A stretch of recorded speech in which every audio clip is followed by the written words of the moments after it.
an entire age group in crisis.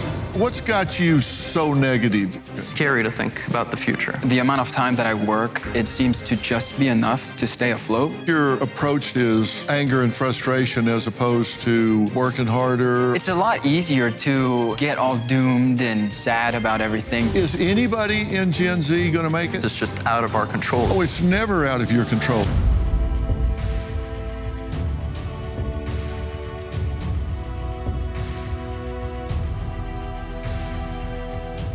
Well, tonight we are diving into a generational crisis. Gen Z, who are currently 12 to 27 years old, have been branded with a chilling moniker, Generation Doom.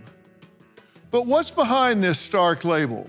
What's leaving our youth drowning in a sea of despair? The numbers are really shocking. 42% of Gen Z report constant sadness. 91% are stressed to what they call a breaking point. Over half battle with clinical depression, with suicide being the second leading cause of death for this group. We've got an entire generation questioning not just their futures, but the very existence of the American dream. They're asking, what's the point? What's the point of even trying when faced with the grim reality of crushing debt, unaffordable housing, and unstable jobs? Add in the constant stream of social media negativity, and you've got a perfect storm of despair. But is there a glimmer of hope hidden beneath the gloom? That's what we're here to uncover. Now, our first guest, Nick, has 2 jobs, but says he still has to live in a camper to just survive. I make over 3 times the federal minimum wage, and I cannot afford to live. Earlier this year, I had to move out of my mom's house, and I saw the state of the country, and it was a frightening thing to see. Rent is more than my monthly income. The prices of apartments were driving me crazy, so I pulled my phone out and recorded a video about how angry I was. Another 60 billion to a country nobody can point out on a map. I posted it on TikTok, and it's at like 3 million likes now, but people in the comment section were just calling me all sorts of names, saying that I don't want to work. I do not want to hear the pull yourself up from your bootstraps, work 90 hours a week. That's not the goal, guys! American dream is dead because no matter how hard I work, it seems to get me nowhere. I will never be able to buy a house in my lifetime. They're being bought up by all the big companies, and they're 10 times my salary with a predatory loan. In 10 years, I'll be alone somewhere hidden under a rock. You're pretty passionate about this. Yeah, something I deal with every day. It's much easier to, give up, and it frustrates me how hard I try, and it seems to get me nowhere. And I even recorded the video at work, so it's kind of a, situation when all the comments are telling me that I can just work harder while, I was literally at work while recording. Yeah, so you're at work complaining. It sounds bad. I was on a 15-minute break. I recorded it in one take. I was not on my phone at work. Yeah, well, I'm just saying that for your employer in case they're watching. Yeah. What's got you so negative? It's mainly getting ahead. The amount of time that I work, it seems to just be enough to stay afloat, to, walk on this thin ice. And the money that I'm able to save, God forbid anything goes wrong, a tire issue, car issue, medical, it's all gone. And it's really just the trying to stay up. And why do you think your approach to this is anger and frustration as opposed to depression or working harder? I mean, there's a lot of different options you could take.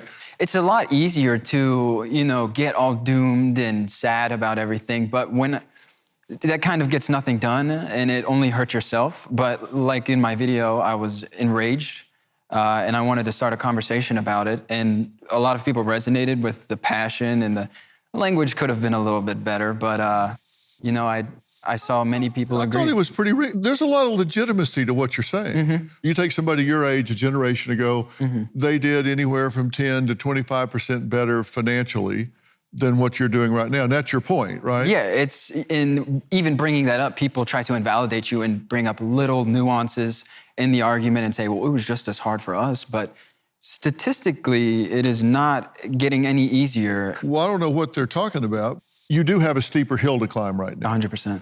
And on the other hand, there are a lot of opportunities available that maybe weren't available to those people back then because things are expanding at a really rapid rate. There are jobs that are going to be available in the next year, 2 years, 3 years that we don't even know about right now.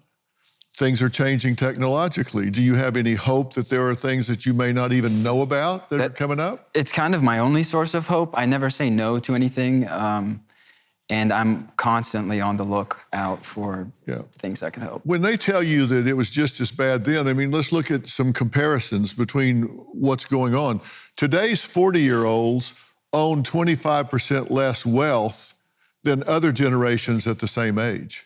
Millennials, 28 to 43, are 22.4% behind Generation X, the generation ahead of them, in wealth accumulated. Home ownership rates for under 35 went from 44% in 60 to 34% in 2017. So it's down 10% for a generation. And 49% of Gen Z homeowners relied on family to help with the down payment. So it wasn't as hard a generation ago. It's a lot of good evidence there, a lot of credibility. Yeah, it is. We do our homework. Now, on the other hand, you're 20. Yeah. And your life expectancy, just roughly speaking, is probably 80. I hope. Yeah. 60 years is a long time to be pissed off. Yeah, and you know, it may get better over time. It's not like I'm sitting around smoking weed, doing nothing all No, you're not. You're working, but if you're kind of prickly and angry and all, you may not have a lot of opportunities dropping in your lap. Yeah, I mean, it's just how I felt at the moment, and it was kind of an accumulation of things. I wouldn't say breaking point, but I definitely... Well, you'd be in the majority because 91% of people in your generation say stress has them at the breaking point. Horrible. Because they don't know where to turn. Well, we're going to keep talking here. We're going to add a young man who says he's just in survival mode. How do I make it to the next day? We're going to meet him after the break. We're right back. Whether it's talk of a Nobel Peace Prize or fears of World War III, one thing's certain: uncertainty rules the day. And when the world feels this unstable, your finances are on the line. If Iran blocks the Strait of Hormuz, oil prices could skyrocket just like the 1970s. That triggered inflation, gas shortages, and a weakening dollar. Wall Street's already tense. Goldman Sachs sees sustained recession risk, and JP Morgan warns of a potential oil shock. Add in $36 trillion in national debt, and the financial pressure is real. This isn't hype, it's a wake-up call. The time to act is now. That's why I trust Preserve Gold. When the world turns unstable, smart folks turn to gold and silver. Text Dr. Phil to 50505 to get your free precious metals guide from Preserve Gold. As a bonus, you can get up to $15,000 in free silver with a qualified purchase. So don't wait. Text Dr. Phil to 50505 today. Oh, you can't afford to live? That's your fault, and you are to blame, is what I've been hearing consistently. I'm so sick and tired of the general consensus that the average Joe is to blame for the reason that they can't survive, that you are the problem. Nobody else is to blame for your life issues. You. It's simply your fault because you got that mocha latte. You deserve to starve. Well, Nick is not alone in feeling angry and hopeless. 21-year-old Sean says he gets so overwhelmed by doom that most days when he leaves work, he finds himself dissociating in the parking lot and has to literally slap himself back to reality. I want to tell myself that there was hope for the future. Everyone around me all my life told me that the best years of my life are supposed to be now, but it doesn't feel like I'm living. It feels like I'm just going to work to keep making by, to keep going to work, like Groundhog Day. Today, most people's lives likely look like this. Work till you're 75, have nothing of your own, make your boss richer, and then get sick and die. I literally can't afford to do anything else except go to work and stay home. I was giving my time to a company, my life, only to be able to afford groceries and rent. What used to be considered a problem, workaholics, is now just the standard. And if you're not doing it, you're lazy.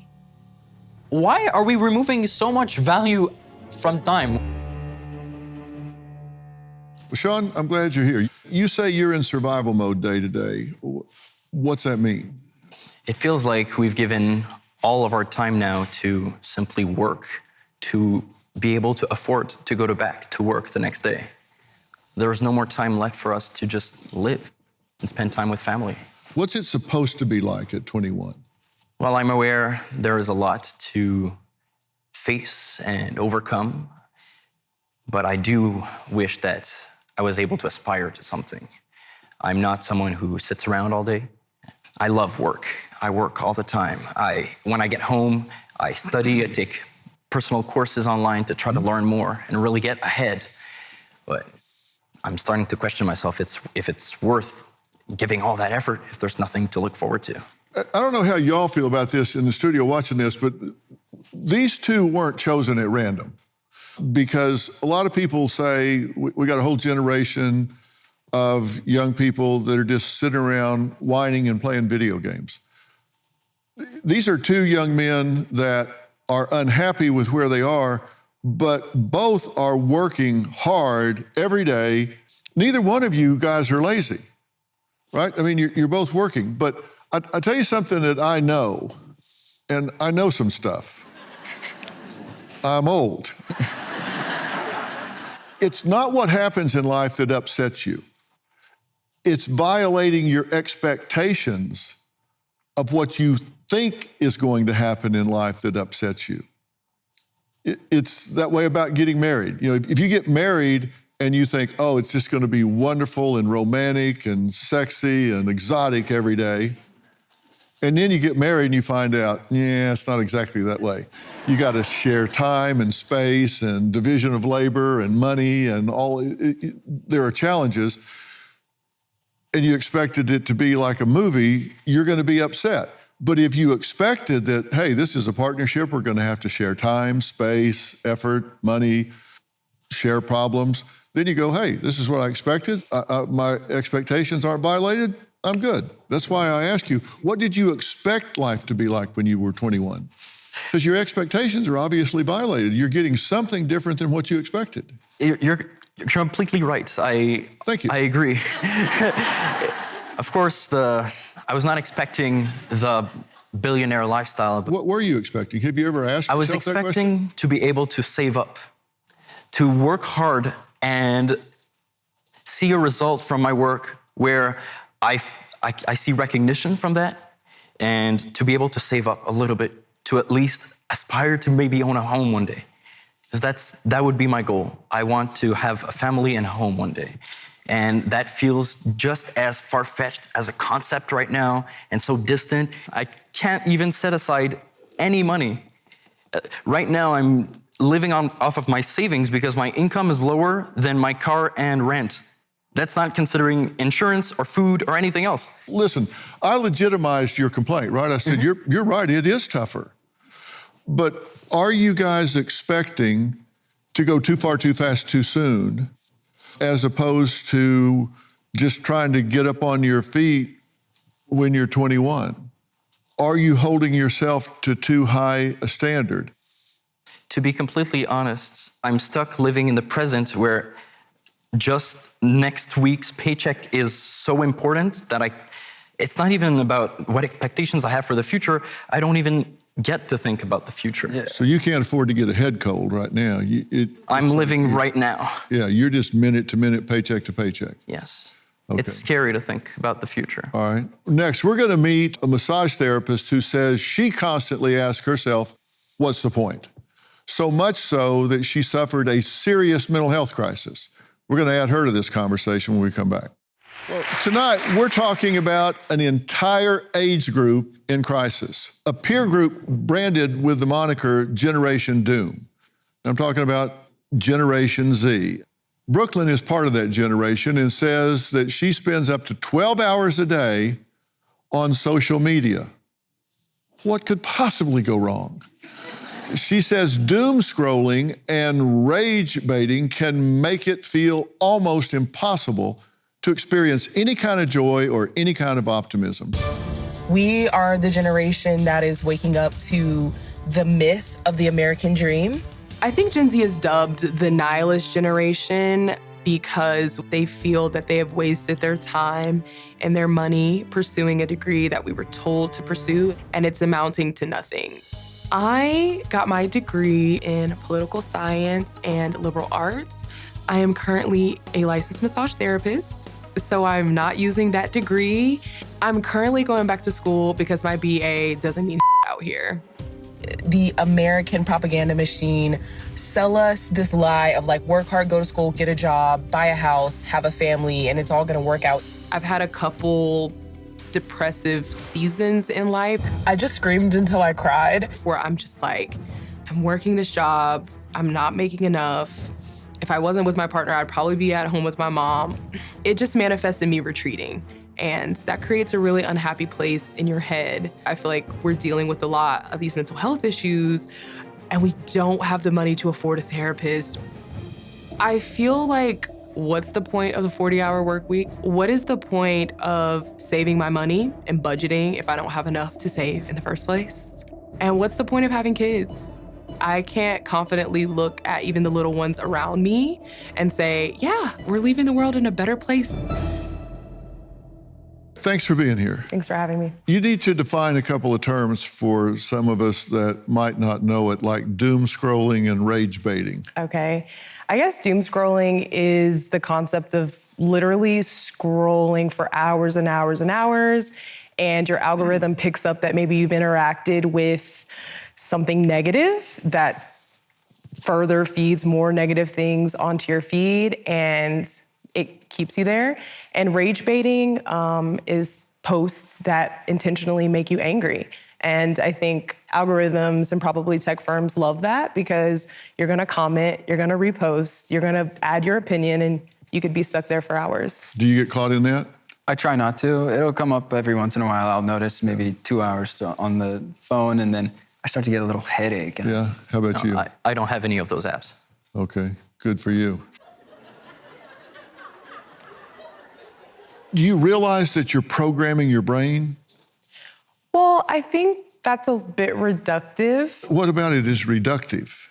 to just think that like I'm programming myself. No, you're allowing yourself to be programmed. You can flip that off. Look, I spent a lot of my professional career in the courtroom working with juries. And one thing I learned really fast is that people make decisions based on what they see and hear, not on what they don't see and hear. It won't mean squat. If they don't see it, if they don't hear it, it doesn't make an impression on them. If you're looking at something 10 hours a day, 12 hours a day, and they're pounding on you, boom, boom, boom, boom, they're writing on the slate of who you are. And trust me, that algorithm looks and pays attention to what you're clicking on, what you're looking at, and what gets you upset. Because the more angry you are, the more emotional you are, the more you click. They say money, money, money, money, money, money, money, money, money. Exactly. So you are paying them to get you upset. And that's why I think it's a dance between big tech and the user. I don't think it's solely on the user. That's the whole point. It's not on the user. Yeah. They're manipulating. Yeah. So you're making decisions based on what you see and hear, and what you see and hear is doom and gloom. Yeah. I was in private practice for a while, and I had people that I worked with that were depressed and never knew it until they weren't. Yeah. Think about that. Can you imagine being depressed your whole life and you never knew you were depressed until you weren't? Yeah. I had people that would come out of depression and go, wow, I never knew the sky was blue. So I just thought the whole world was gray, and you just kind of plodded along in life. And you can get caught up in these loops, and you can start talking to yourself that way. Yeah. And by the way, we talk 120 words a minute. Now, sometimes Robin will gust up to 160 or 180, but we talk about 120 words a minute, but we think at 12 or 1,300 words a minute. So you can say something, but when you start repeating it, you're repeating it at 10x. And so if you start telling yourself, oh, God, there's no way out of this, I'm stuck, there's no hope, there's no way I'm ever going to get a job that counts, there's no way I'm going to make a difference, you're playing that 10x. And it's programming you, and then it starts to be your personal truth. Yeah. And then you start living to what you're programming. And if you change your internal dialogue, there could be opportunities passing you by every day that you don't see. Nothing great ever happened on a television screen, on a phone screen, on an iPad, computer screen. It happens in the real world. And let me tell you, if our future depends on the intellect of young people like you, I feel a whole lot better. You guys are smart, but you gotta get in the game. And I'm not telling you pull yourself up by your bootstraps. I'm saying you gotta change your internal dialogue, open your filters, start looking for different things. Now, Brooklyn says Gen Z, they feel conned by meritocracy. Do Nick and Sean feel the same? We'll be right back. I definitely doom scroll every day. My screen time is like 11 to 12 hours. Once you engage with one post, that's what your algorithm is gonna be. And I think it starts to shape how you actually feel in the real world. If like rage bait or doom scrolling or whatever is like the only content that you're consuming, it is hard to feel optimistic or joyful about anything. What do you think about meritocracy? Well, I just don't think it exists in the US society. I don't think the hardest workers actually reap the biggest reward. And I think your points were talking about that. Like you clock in even after work and you're not seeing the benefits. And then you have people that are just born into wealth. So there's obviously a cheat code there. So I think that there's plenty of proof in our society that meritocracy doesn't exist. Yeah, I work in software where I program things where I know this company will keep using this product that I create for them for years to come, and it'll help them make much more money than I will be paid for. And once I'm done, it's thank you, goodbye. And then that's it. You don't get any license. Like if you're coming from an external perspective, working with a company, at least you'll be paid fairly. But as an employee, your only value is based off the time. You punch in, you punch out, and then that's it. Yeah, what do you think? The same thing that Sean just said about doing overtime and things like that. When you work at an hourly rate, if you go above and beyond and do extra work, it's recognized occasionally if you're lucky, but it just feels kind of, I don't want to say hopeless, but putting in that extra work doesn't reward you as much as they said it would. Doesn't matter, 15 years later, they'll fire you for sickness or something. Well, you know what my generation said? They said, hey, you go in, you give it all, you work for 20 years, you work for 30 years, and at the end, they give you a gold watch and put you out to pasture. You know, so you didn't invent this story. Let me ask you this. Is anybody in Gen Z going to make it? Yeah, of course. Yeah, of course. We got some good minds in Gen Z, you know. Why not you? I'm trying. I'm definitely Well, I think trying you to make always it. have anomalies with every generation, but I think... Why aren't you an anomaly? Why don't you become an anomaly? You got me fired up. Well, I do think that I'm at this intersection of a lot of social locations, being a woman, being Black. Like, I think there's a lot of structural things that create barriers for some of us to become those anomalies. But I think that we should steer away from pointing to anomalies as like proof that, hey, you can make it, they did. Do you have a personal truth? Yeah, but I guess how I view myself and how I'm perceived in the world are two different things. Well, I'm not asking about the world, I'm asking about you. Yeah. And the reason I think that's important is because I think we generate results in life we think we deserve. Whatever Partially. we believe about ourselves, Partially. if we think that we have barriers, if we think we have boundaries, if we think that we aren't going to get somewhere, we definitely won't. Now, that doesn't mean that there aren't other obstacles to overcome, but if we approach those believing that they're going to contain us, believing they're going to hold us back, I guarantee you they will. Structural barriers sometimes take precedent over individual will. And I think that history and disciplines like social work can be proof of that. Yeah, sometimes it's just out of our control. Even when we want, the world puts barriers where we. Oh, it's never out of your control. It may be an influence, but the only person you control is you. Right. You can talk about systemic racism. You can talk about all kinds of glass ceilings. You can talk about everything in the world. And trust me, you will not change all of that in your lifetime. Right. But what you control is you. Mm-hmm. And everybody has a different journey. Everybody has a different hill to climb. And every one of us is in business for ourselves. You are a company of one, and you are the CEO of Nick. Amen. And my question would be, how you doing? You are the CEO of Sean. How you doing? You are the CEO of Brooklyn. How are you doing? And if you're telling yourself, well, you know, I'm a female and, you know, I'm stuck in Texas. And, well, it's not something I'm telling myself. There's measurable evidence that there are barriers for some of us. I don't think that it always has to hold you back. That just means the hill you're climbing is steeper. It doesn't mean you don't have to climb it. Yeah, I mean, I'm forced to, yeah. Yeah, so why would you tell yourself, you know, the hill's too steep, I gotta climb it. I'll spend 12 hours a day on social media telling me that I'm not gonna make it. Yeah, I mean, I think it's funny that like your own personal like mind frame could be compared to something structural. Like I don't think those can be compared, to be honest. The only person you should ever compare yourself to is you. Yeah. You don't control anybody but you. Right. Let me tell you, everybody has something that they've got to deal with. I grew up poor. My father was an alcoholic, a violent alcoholic. I mean, there were times in high school that I lived on mustard and ketchup sandwiches if we could find bread. Yeah. I lived in an apartment with no utilities for a year because we couldn't afford the deposits. Yeah. I get it. Different journey than you went down, but trust me, it wasn't easy. Different generation, you know? Yeah, exactly. Yeah, so you can say, well, that didn't matter, you had it easier. There were times it didn't feel easy, but you know what? I had to decide what my currency was, what I had to offer that could distinguish me. I didn't have the clothes. I finally got a car, but it didn't have reverse.